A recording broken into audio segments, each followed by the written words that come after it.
Hello भाई राजो welcome back to another video भाई। कैसे हो सब लोग? नमस्ते, केम छो, सत श्री अकाल, अस्सलाम वालेकुम, क्यों बना छो, कैसा गाय राम राम गाइस, कैसे हो सब? और आई नो थोड़ा सा कंसिस्टेंसी में बहुत ज़्यादा लैग कर रहे हैं हम लोग, है ना, बहुत ज़्यादा, काफ़ी ज़्यादा लैग कर रहे हैं कंसिस्टेंसी में। अब उसमें बहुत सारी चीज़ें आ जा रही है, मैं क्या ही समझाऊँ। थोड़ा टाइम तो तुम्हें पता नहीं करता, उसके बाद आया तो फीवर हो गया, देन थोड़ा सा रेस्ट कर लिया, I don't know, I am better now. तो अब कंसिस्टेंसी ट्राई तो कर रहा हूँ मैं, थोड़ी सी नज़र रख गई है, कंसिस्टेंसी लैग हो रही है। पहले तो कंसिस्टेंसी ऑन टॉप थी, ठीक है, बट जो भी है नज़र लगती रहती है। नज़र सिर्फ गरीब को भी लगती है, मैं तो गरीब हूँ यार। चलो ठीक है, स्टार्ट करते हैं। देखो यार, बैक हम लोग पापा लोगों के बच्चों के बारे में पढ़ रहे थे, ठीक है। तो हमने पहले घर के बारे में हमने कंप्लीट किया था, इक्विटी एंड लायबिलिटी वाला जो हमारा पहला घर है उसके बारे में हमने कंप्लीट किया था। And I know as per the schedule तो वीडियोस बिल्कुल नहीं आ रही है कल इकोनॉमिक्स का डे था, उस दिन अकाउंट्स आ गई, पहले दिन अकाउंट्स और बिजनेस का डे था, उस दिन इकोनॉमिक्स आ गई, और आज जब अकाउंट्स का डे ना, आज तो अकाउंट्स की आ रही है। फाइनली कल से देखते हैं, ट्राई करेंगे ऑन ट्रैक रहे हैं। कल बिजनेस पढ़ानी होगी तो बिजनेस पढ़ानी चाहिए, आनी चाहिए बिजनेस की वीडियो, वरना मेरे को आप भर देना आगे कमेंट्स में, ठीक है। सो हम लोगों ने देखो पहले घर के बारे में पढ़ लिया था, which is equity and liability. उसके सारे दादाजी पापा जी के बारे में पहले पढ़ लिया था। बच्चों के बारे में हमने लास्ट क्लास में पढ़ लिया। देन अब असिट घर में आ गए, इसमें भी दादाजी और पापा के बारे में हमने ऑलरेडी बात कर लिया। हम लोग इनके बच्चे लोग के बारे में बात करनी है, और ये बैलेंस शीट ऑलमोस्ट समाप्त हो जाएगी, ठीक है। उसके हमें आगे बहुत बहुत कुछ कवर करना है। ये चैप्टर हो सकता है मैं यही खत्म कर दूं, क्योंकि आगे सब कुछ है ही। बट अगर मेरे को एक क्लास और लेनी हो जिसमें मुझे थोड़ी बहुत चीजें समझानी हो, तो मैं एक और क्लास लूंगा, ठीक है। उसमें मेरी मर्जी है, ठीक है। खैर, वी हैव टू स्टार्ट, ठीक है। तो आज हम लोग का एक और टॉपिक है, वही पापा के बच्चे, ठीक है। तो हम लोग सेकंड घर से स्टार्ट कर रहे हैं, जो है असेट्स, ठीक है। अब असेट्स में हमारे सबसे पहले दादाजी आ जाते हैं, नॉन करेंट असेट, ठीक है।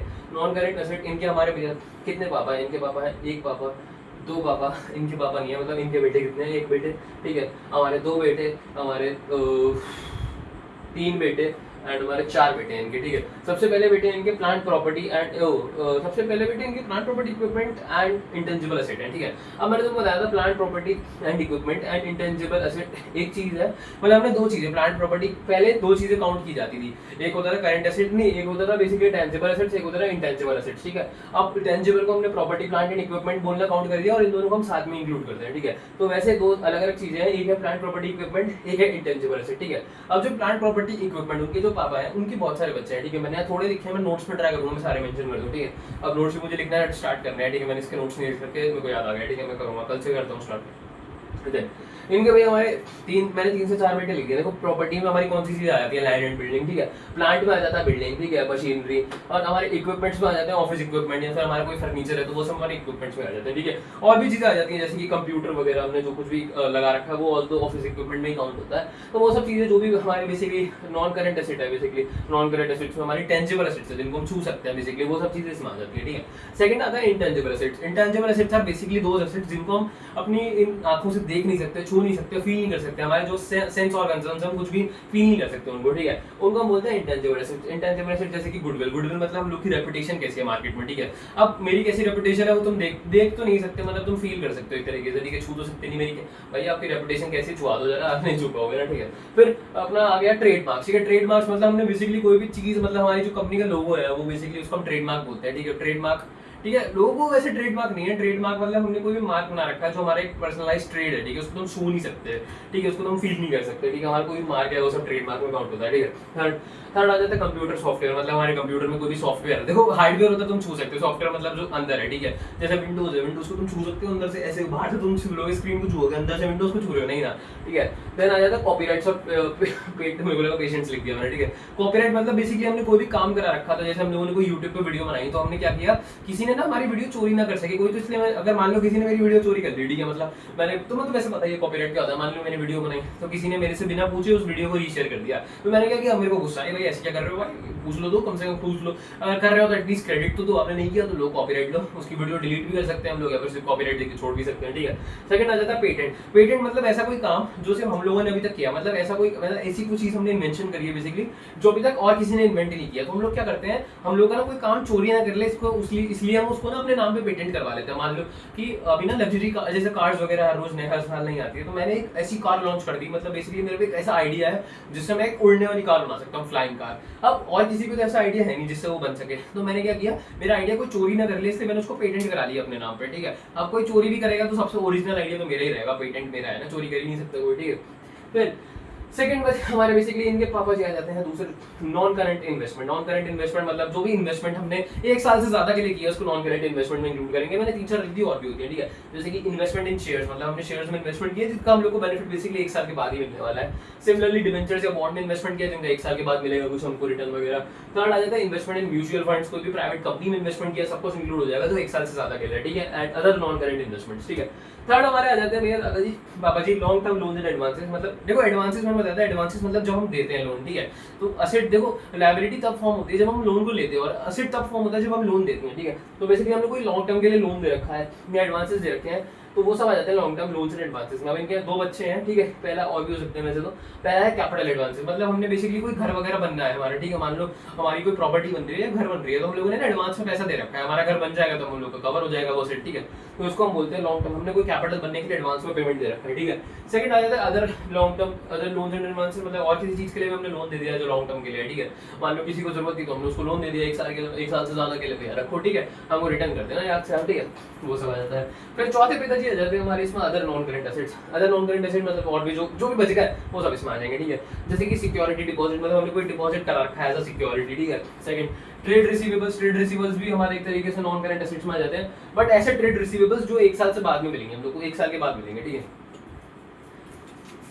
रुक जाओ, एक्चुअली में लिखे हैं ये, हाँ ठीक है, जो भी है बेसिकली वही 12 महीने के बाद जो रिसीवेबल है, ठीक है, एंड अदर और भी चीज़ आ जाती है जैसे कि इसमें लिखा भी है बेसिकली कोई इंश्योरेंस क्लेम है जो हमको रिसीवेबल, मतलब इंश्योरेंस क्लेम जो हमें बाद में मिलने वाला है, ठीक है।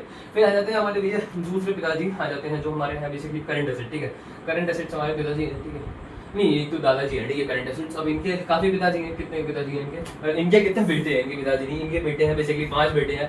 पहले बेटे हैं जी हमारे करंट इन्वेस्टमेंट। अब देखो इधर जो भी नॉन करंट इन्वेस्टमेंट में था ना वो सब इन्वेस्टमेंट अगर आप 1 साल से कम के लिए करेंगे तो करंट इन्वेस्टमेंट में काउंट होगा, इसमें अलग चीज कोई नहीं है, ठीक है। जैसे कि इन्वेस्टमेंट इन शेयर्स जो बेसिकली 1 साल से कम के लिए किया, इन्वेस्टमेंट इन म्यूचुअल फंड जो 1 साल से कम के लिए किया, इन्वेस्टमेंट इन डिबेंचर्स बॉन्ड्स वगैरह जो भी है हमने 1 साल से कम के लिए किया, और अदर बहुत सारी चीजें और भी आ जाएंगी, कोई प्राइवेट कंपनी में इन्वेस्ट कर दिया, कहीं भी इन्वेस्ट किया, बट जो इन्वेस्टमेंट किया वो 1 साल से कम के लिए किया तो वो आ जाएगा हमारे करंट इन्वेस्टमेंट में, ठीक है। सेकंड आ जाता है इन्वेंट्रीज। इन्वेंट्रीज मतलब हमने जो माल बचा के रखा है, अगर माल हमने संभाल के रखा है अपने पास उसको इन्वेंट्री में काउंट करते हैं। जैसे कि रॉ मटेरियल, मतलब हमने कोई सामान प्रोड्यूस करने के लिए हमने रॉ मटेरियल खरीदा उसको हमने रख लिया अपने पास, तो वो एक इन्वेंट्री फॉर्म हो गई हमारे पास, ठीक है। वर्क इन प्रोग्रेस मतलब हमारा कोई काम है जो भी बन, अब हमारा कोई प्रोडक्ट है कुछ है जो बन रहा है पूरा बना नहीं है इन प्रोग्रेस है तो वो भी हमारा इन्वेंट्री में काउंट होता है। फिर फिनिश गुड्स आ जाता है, स्टॉक एंड ट्रेड आ जाता है, वो सब चीजें सब कुछ। फिनिश गुड मतलब हमारा जो सामान बन चुका है हमने अपने पास रखा हुआ है उसको इन्वेंट्री में काउंट करते हैं। स्टॉक एंड ट्रेड मतलब जो हमने सामान ऐसा खरीदा है जिसको हम फर्दर बेचेंगे, मतलब हमने बेचने के लिए सामान खरीदा है, ठीक है, हम लोग एक तरीके से रिटेलर है, हमने सामान खरीदा हमने उसको बेच दिया, ठीक है, तो वो स्टॉक इन ट्रेड में आ जाता है, ठीक है। हम प्रोड्यूसर नहीं है इस केस में, ठीक है, वो सब भी हमारे इन्वेंटरीज में आ जाता है, ठीक है। और भी चीजें आती है, ठीक है, और चीजें भी आप लोग को जानी है, स्टोरेज एंड स्पेयर्स वगैरह आएगा।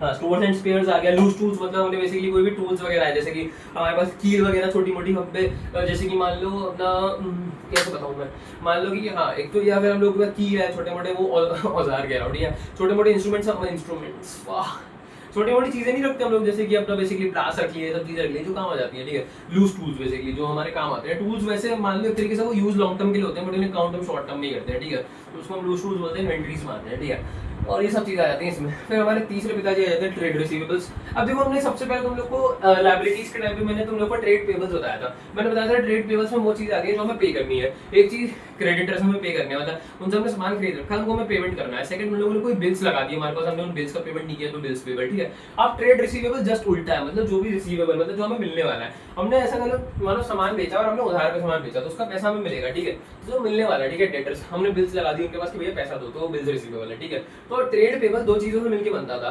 क्रेडिटर्स एंड बिल्स पेबल, ठीक है। तो उससे उल्टी दो चीजों से मिलकर बनेगा ट्रेड रिसीवेबल। क्या क्रेडिटर्स का उल्टा क्या होता है debtors, and trade basically bills payable का उल्टा क्या होता है बिल्स रिसीवेबल्स, ठीक है। तो ट्रेड रिसीवेबल्स का आगे अकाउंटिंग रेशियो में भी फॉर्मूला आएगा। कोई पूछे कि भैया ट्रेड रिसीवेबल्स कैसे फॉर्म होता है तो आप कहोगे भैया डेटर्स प्लस बिल्स रिसीवेबल। मैं चेक कर लूं वीडियो तो चल रही है ना, स्टॉप हो गई तो बड़ी दिक्कत है, ठीक है।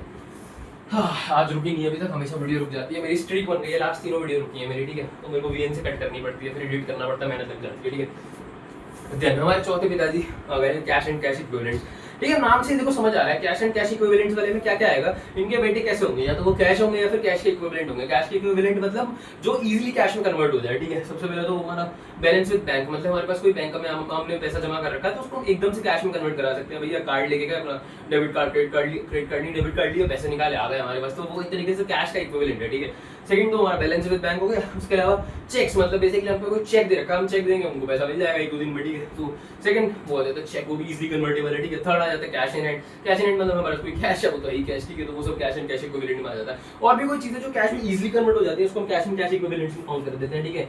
जैसे कि इसमें और दे तो रखे नहीं है बट तुम्हें मैं बताऊँ तो जैसे कि हमने बेसिकली कोई बैंक में डिपॉजिट वगैरह कर रखा है जो 1 साल से कम के लिए कर रखा है, तो उसे हम कभी भी डिपॉजिट नहीं मतलब हम लोग उसे 1 साल से पहले निकाल ही सकते हैं ना, तो वो इजीली कन्वर्ट हो सकता है, ठीक है। तो कैश एंड कैश इक्विवेलेंट में आ जाता है वो सब, ठीक है। और बेसिकली लास्ट हमारे पे कर दिए हैं भैया short term loans and advances.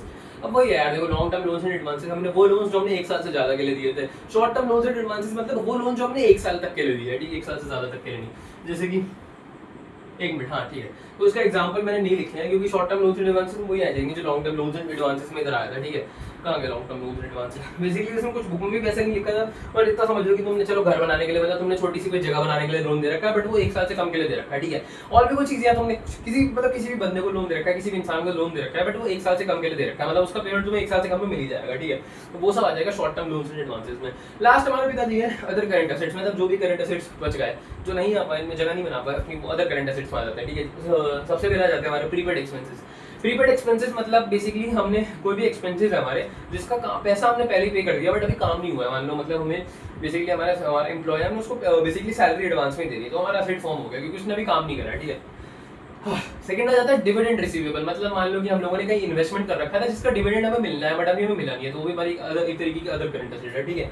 और आ जाता है एडवांस टैक्स, मतलब हमने कोई टैक्स जो एडवांस में पे कर दिया है तो उसका लाभ हमें अभी तक मिला नहीं है, ठीक है, तो वो सब भी अदर करंट एसेट्स में आ जाएगा। और भी चीजें होती हैं, हाँ ठीक है, जैसे कि interest accrued on investment, interest receivable, ठीक है, अक्रूड हुआ है बट हमको मिला नहीं है, मतलब हमने कोई इन्वेस्टमेंट कर रखा है जिसका इंटरेस्ट हमें मिलने को है बट हमें मिला नहीं है अभी तक, ठीक है, तो वो सब भी हमारा अदर करंट एसेट में आ जाता है, ठीक है। तो आज की क्लास में इतना ही रखेंगे, ज्यादा एक्सटेंड नहीं करते हैं, इतना ही रखेंगे। शायद से चैप्टर का एंड हो भी सकता है बट शायद से मैं 1 क्लास और ले भी लूँ, ठीक है, तो भी पता नहीं, कुछ विन-विन है जो भी तुम्हारे लिए, तो ठीक है। अगर 1 क्लास और लग गई तो बढ़िया है, ज्यादा नॉलेज मिल जाएगी, नहीं मिली तो भैया मजा आ गया, 1 क्लास कम रखिए तो विन-विन है तुम्हारे लिए, तो ठीक है। तो फिर आज की क्लास में इतना ही रखेंगे। आई होप तुम लोग को बैलेंस शीट समझ आ गई हो, इसके नोट्स मैं टाइम में प्रोवाइड कर दूंगा तुम लोग को। और बैलेंस शीट यार प्लीज वर्ड टू वर्ड रट लो, बच्चे लोग शायद मतलब सारे के सारे बच्चे लोग शायद मत करो तो चलेगा, ठीक है, बट और मतलब दादाजी और पिताजी तो एटलीस्ट सारे याद रख लो, और घर का नाम भी याद रखना, ठीक है। तो बच्चे लोग मैं इंपॉर्टेंट जो भी मैं यहाँ पे लिखता हूँ तो इंपॉर्टेंट वाले होते हैं जो इजीली तुम याद भी कर सकते हो, और मैं नोट्स में तो सारे लिख दूंगा तुम्हारी नॉलेज के लिए, ठीक है। तो जितना हो सके मोस्टली याद करके चलो, मजा आने वाला है, तुम्हें इससे फायदा होगा क्योंकि भाई ऐसा हो ही नहीं सकता बोर्ड्स में 3 से 5 नंबर के बीच में एक क्वेश्चन तो आता ही हमेशा जिसमें पूछते हैं कि जैसे कि मान लो तुमसे कह दिया भैया हमारा प्रीपेड एक्सपेंसेस किस में आएगा, तुम एकदम से कहोगे चल गए भैया कि प्रीपेड एक्सपेंसेस हमारे non basically other current assets के घर में आता है, ठीक है, अदर करंट एसेट्स के घर में आता है। पहले तो घर तुम्हें वो पूछते हैं, पापा का नाम पूछते हैं, ठीक है, पापा का नाम भी नहीं पूछते, ठीक है। अदर करंट एसेट्स कहाँ पे आता है, तुम्हें 2 चीजें पूछेंगे, ठीक है, पहले दादाजी का नाम फिर पापा जी का नाम, ठीक है। तो भैया दादाजी तो है हमारे भैया अपना करंट एसेट्स, ठीक है, और उसके अंदर भैया हमारी जो पिताजी है अदर करंट एसेट्स, ठीक है, ऐसे बोलोगे तुम, ठीक है। तो ऐसा पूछते हैं कि मैं ये क्वेश्चन आगे प्रैक्टिस कराऊंगा, ठीक है, हमेशा आता है। मैं तुम कहोगे तो मैं जस्ट अभी अपने बोर्ड्स के एग्जाम का खोल के दिखा दूंगा, पर तुम लोग मेरी बात मानते नहीं हो, ठीक है। वैसे तुम लोग मान लेते हो मेरी बात, मुझे पता है, बट इफ नहीं मानते तो मैं इंग्लिश कोर का पेपर है ये, ठीक है, ये अकाउंटेंसी का पेपर मिल गया, तुम लोगों ने क्या बात कर दी। और मैं अभी नहीं बोल रहा, लास्ट 5 साल के पेपर उठा के देख लो, अगर नहीं आया होगा तो मैं नाम बता दूंगा अपना। 5 साल की एटलीस्ट 3-4 साल के तो कर दो क्योंकि इससे पहले शायद फॉर्मेट अलग हुआ करता था, ठीक है। ये मेरा बोर्ड्स का पेपर है, इसमें मैंने 98 लाया था, ठीक है। 2 गलत हुए थे, एक तो एमसीक्यू गलत हुआ था, दूसरा मुझे पता नहीं क्या गलत हुआ होगा क्योंकि मैंने एमसीक्यू चेक किए थे, मेरे 19 सही थे, पता नहीं कहाँ काट लिया 1 नंबर मैंने स्टेप मार्किंग का, आई डोंट नो, बट मैं तुम लोगों को जो दिखाने आया था वो दिखाता हूँ। और बहुत ईजी पेपर था यार, तुम तो लल्लू की तरह सॉल्व कर दोगे, अगर तुम मेरे से पढ़ के जाओगे ना मजे से कर दोगे पेपर सॉल्व, ठीक है। कितने एमसीक्यू हुआ ब्रो, ठीक है, ये आ गया पार्ट बी में आता है, ठीक है, ये हमारा, ठीक है। ये देखो मैं तुम्हें क्वेश्चन पढ़ के बता रहा हूँ, अगर तुम लोग को दिख नहीं रहा हो क्योंकि फोकस नहीं करता इतने अच्छे से, मुझे भी पता है, ठीक है, फोकस नहीं करता। यहाँ लिखा है classify the following items under major head, इसको मेजर हेड और सब हेड बोलते हैं हम लोग, ठीक है। ये मेजर हेड्स होते हैं जो ऊपर के उनके होते हैं, जैसे करंट एसेट है ये मेजर हेड है, और उसका सब हेड हमारा ये बेसिकली अदर करंट एसेट, ठीक है, इनको मेजर हेड और सब हेड बोलते हैं, ठीक है। तो classify the following items under major head and sub head in the balance sheet of the company as per schedule 3 part 1 of the companies act 2013, ठीक है। तो इसमें सबसे पहले हमको बोला है लाइसेंस एंड फ्रेंचाइज, ठीक है, लाइसेंस एंड फ्रेंचाइज, ठीक है। अब तुम बोलोगे भैया लाइसेंस वगैरह कहाँ पे आएगा, ठीक है, तो मैंने तुम लोग को इंटेंजिबल एसेट बनाया, तुम बताओ लाइसेंस को तुम लोग छू सकते हो क्या? नहीं छू सकते, ठीक है। तुम्हारा कोई भी फ्रेंचाइज है तुम उसको देख सकते हो, मतलब फ्रेंचाइज वैसे लिटरली देख सकते हो, बट क्या वो पेपर जो फ्रेंचाइज तुमने दी है उसको तुम देख सकते हो? नहीं।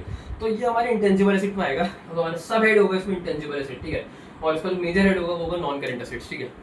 अब तुम देखो सेकंड भाई कैपिटल एडवांसेस, अभी पढ़ा है capital advances, long term loans and advances में आता है कैपिटल एडवांसेस, ठीक है। तो ये मत बोलना नहीं पढ़ा है। थर्ड आ जाता है स्टोर्स एंड स्पेयर्स, मैंने बोला मैंने इन्वेंटरी में लिखवाया नहीं, बट मैंने मुंह से बोल दिया स्टोर्स एंड स्पेयर्स वगैरह जो भी हमारे हमने स्टोर करके रखा है, स्पेयर पार्ट्स वगैरह, वो सब चीजें आ जाती है इन्वेंटरीज में, ठीक है। तो ये क्वेश्चन हमेशा आता है, कभी 3 का आ जाता है, कभी 4 का आ जाता है, कभी 5 का आ जाता है, डिपेंड करता है, 6 का भी आ जाता है, ठीक है। 6 का बहुत कम आता है, 3, 4, 5 में आता है, मीनिंग 4 में तो आएगा एटलीस्ट, 3 का आया मेरा तो बेनिफिट था। वैसे ये इजी रहता है, अगर तुम लोग को याद है ना तो स्कोरिंग है, मतलब 3-4 नंबर तो मजे से आ जाते हैं, मेरे को तो पता ही था, ठीक है, मैंने बहुत पढ़े थे, ठीक है। तो एग्जाम से पहले तो मैं लिस्ट भी प्रोवाइड कर दूंगा इंपॉर्टेंट वालों की, फिलहाल तो अभी इतना ही रखते हैं, ज़्यादा नहीं रखेंगे, हो सकता है तुम लोग ज़्यादा बोलते हो, सॉरी, ठीक है। चलो अगली क्लास में मिलेंगे, तब तक कह रहे एंजॉय करना, ठीक है, वही बोला है मैंने, मौज लो, रोज लो, ना मिले तो खोज लो, ठीक है। मिलेंगे अगली क्लास में, अगर वीडियो अच्छी लगी हो तो you know the drill, like करना, कमेंट करना, शेयर करना, सब्सक्राइब करना, मिलेंगे, तब तक के लिए पीस।